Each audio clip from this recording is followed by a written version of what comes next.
How to activate Chime Debit Card. Hello guys, this is Atticus and welcome back to another tutorial video. In today's video, I'll teach you guys how you can activate Chime Debit Card. So without any further ado, let's dive right into it. First step, open up your Chime app. Make sure you're logged in into your account. Then after you're here, be sure that you're on the home page. Then you'll see the gear icon on the top left. Tap on the gear icon. After you tap on the gear icon, you should be on the settings page. From here, you'll find the cards option right there. Tap on the cards option and you should see something like this.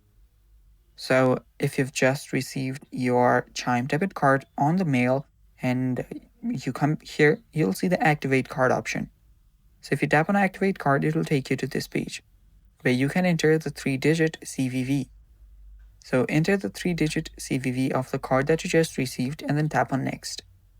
Then you can set your debit or ATM pin. So set that up and then confirm it once again by typing it again, and then you're good to go. And that's how you activate your debit card of Chime.